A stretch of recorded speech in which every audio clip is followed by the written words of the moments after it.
Hello friends, welcome to my channel Sahu science classes. तो I hope friends class 12th वालों, UP board वालों और other boards वालों आपकी तैयारी बहुत अच्छे से चल रही होगी बोर्ड्स के एग्ज़ाम के लिए। और फिजिक्स, केमिस्ट्री, मैथ्स के अलावा आप हिंदी, इंग्लिश को भी टाइम दे रहे होगे।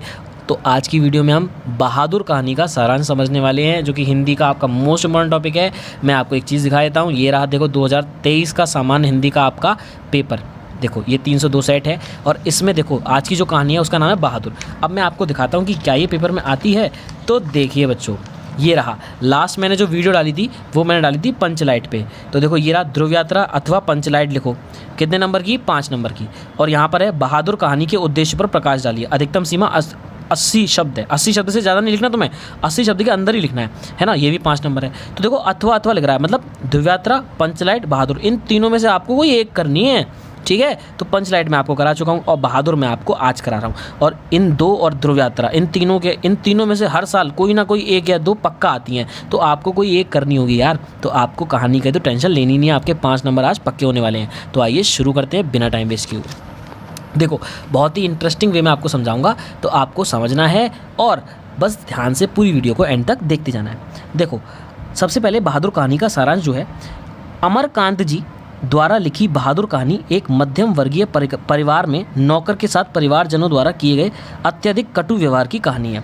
देखो सबसे पहली बात, लेखक के बारे में लिखा जाता है। तो ये कौन है? अमरकांत जी। लेखक का नाम क्या याद रखना है? अमरकांत जी द्वारा लिखी। अब अमरकांत जी द्वारा लिखी है ना, थोड़ी बहुत हिंदी तो लिखोगे भाई, ये तो नहीं लिखोगे अमरकांत जी ने लिख दी।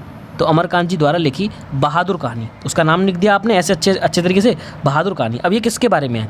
ये एक मध्यम वर्गीय, भाई हम अपन लोग मिडिल क्लास फैमिली के हैं, तो एक मध्यम वर्गीय परिवार में अब नौकर के साथ परिवारजनों द्वारा, तो एक नौकर है और उसके साथ परिवारजनों द्वारा किए गए अत्यधिक कटु व्यवहार, कटु मतलब गंदा व्यवहार है ना। तो बेसिकली बहादुर में एक मिडिल क्लास फैमिली का एक लड़का है नौकर, जो कि नौकर है और उसके साथ परिवारजनों द्वारा जो भी अत्यधिक कटु व्यवहार किया जा रहा है उसके बारे में एक कहानी। बहादुर जो है वो नेपाल का 12 से 13 साल का एक लड़का है, 12 से 13 वर्ष की एक बालक है। ठीक है, जो इस कहानी का नायक है, जो भाई मेन लीड में है भाई, है ना, मेन हीरो है।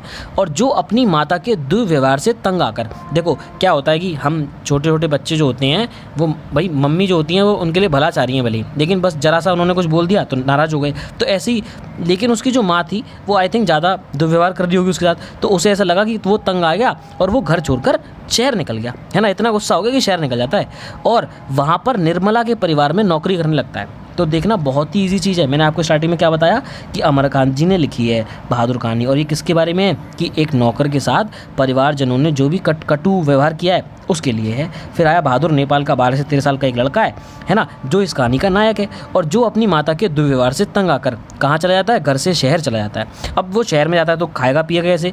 तो और वहाँ पर निर्मला के परिवार में नौकरी करने लगता है। तो निर्मला एक औरत है जिसका परिवार है मध्यम वर्गीय, उसके परिवार में क्या करने लगता है? नौकरी करने लगता है। अब नौकरी का मतलब ये हो गया भाई कपड़े धोना, बर्तन धोना, ये सारा काम उसके घर में करने लगता है।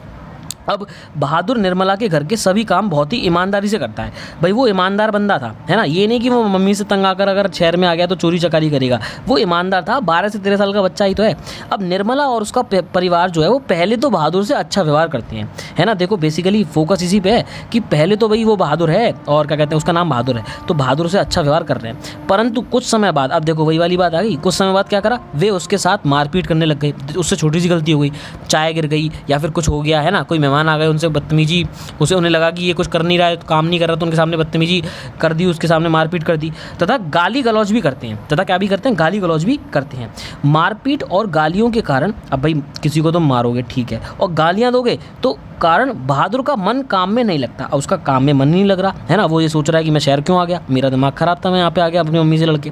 तथा एक दिन तो हद ही पार हो गई। अब एक दिन हद क्या पार हो गई? देखो ध्यान समझिएगा, एक दिन हद ही पार हो जाती है। क्या कि जब निर्मला का पुत्र किशोर, निर्मला जो थी ना जिसके घर में काम कर रहा था, उसका जो पुत्र था किशोर, बेटा था उसका, भाई उसका तो मालिक लगा बहादुर का, है ना, उसका तो छोटा मालिक लगा। तो किशोर बहादुर को सुअर का बच्चा कह देता है। ठीक है, क्या कहता है बहादुर को? सुअर का बच्चा। तो ये तो गाली हो गई भाई ज़्यादा गंदी, तो ये तो कहना नहीं चाहिए था। अब इतना कौन सहेगा भाई? तो बहादुर यह सहन नहीं कर पाता और अंत में वह अपना सारा सामान छोड़कर घर से चला जाता है।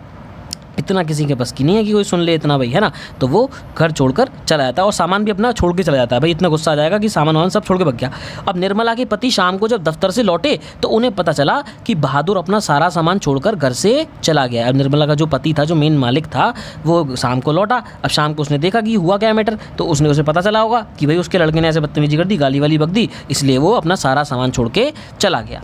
निर्मला और उसके परिवार को बहादुर की ईमानदारी पर विश्वास हो गया था। अब क्या, अब एक चीज़ सोचो जरा कि अब जब वो चला गया, तुमने उसको गाली गलौज कर दी, तुम उसको मार रहे हो, पीट रहे हो उस लड़के को, जो अपनी क्या कहते हैं माँ से लड़के बेचारा तंग आके यहाँ पे आ गया था शहर में तुमसे तुम्हारी नौकरी करने, और तुम्हारा अच्छा काम कर रहा था, और तुम क्या कर रहे हो, तुम उसके साथ बदतमीजी कर रहे हो, मारपीट कर रहे हो, गाली गलौज कर रहे हो, उसे सुअर का बच्चा बोल दिया। तो निर्मला और उसके परिवार को बहादुर की ईमानदारी पर विश्वास हो गया था। पर अब ईमानदारी का क्या करोगे, विश्वास का? जब वो चला गया तो बहादुर के कारण वे लोग आराम की ज़िंदगी जी रहे थे। भाई आराम की कैसे जी रहे थे? आराम, भाई सारा काम वो कर रहा था, है ना, रोटी खाना सब्जी धोना सब कर रहा था वो, और तुम आराम से बैठे हुए हो। परंतु अब वे बहुत पश्चाताप करते हैं, मतलब अब तो पश्चाताप करोगे ही, अब तुम्हारे पास और कोई चारा नहीं बचा है। अब देखो ख़त्म हो गई बस कहानी।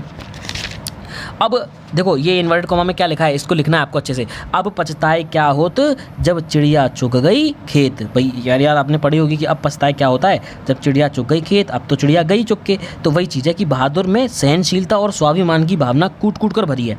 बहादुर ने इतना सहन लिया, मार खा रहा था, गाली गलौज से रहा था, लेकिन एक हर चीज़ की एक लिमिट होती है कि नहीं होती है। तो बहादुर में सहनशीलता और स्वाभिमान की भावना कूट कूट कर भरी है। उसके इसी चरित्र के कारण यह कहानी हमें बहुत ज़्यादा प्रिय है। तो ये हो गई तुम्हारी बहादुर की कहानी। क्योंकि उसे बहादुर क्यों बोला गया है? क्योंकि उसके अंदर सहनशीलता बहुत थी। वो मारपीट हो रही थी, गाली गलौज दे रहे थे, फिर भी वो सहन कर रहा था। देखा आपने, सिर्फ 5 मिनट की स्टोरी थी और आपको इसके 5 नंबर मिलेंगे। सोचो, आप सोचो, आप एक चीज़ सोचो जरा कि क्या आप इसमें जो मैंने आपको दिया है, क्या इसमें 80 नहीं होंगे? इसमें क्या इसमें 80 नहीं होंगे, है ना? तो आप इसको अच्छे से लिखना, वीडियो को देखते जाना और इसको पूरा लिखते जाना, है ना। और बीच में अपनी लैंग्वेज ऐड कर देना इसमें, ठीक है? बीच में भाई अपनी लैंग्वेज ऐड कर देना थोड़ी सी, है ना। अब समझदार हो कैसे लैंग्वेज ऐड करनी है। आई होप मेरी बात समझ में आई हो। तो आई होप आपको मेरी कहानी अच्छी लगी हो और मेरा बताने का तरीका अच्छा लगा हो। अगर आपको कुछ समझ में नहीं आया तो कमेंट करके बता सकते हैं। मिलते हैं ऐसी ही मोस्ट इंपॉर्टेंट नेक्स्ट वीडियो में। Good bye guys.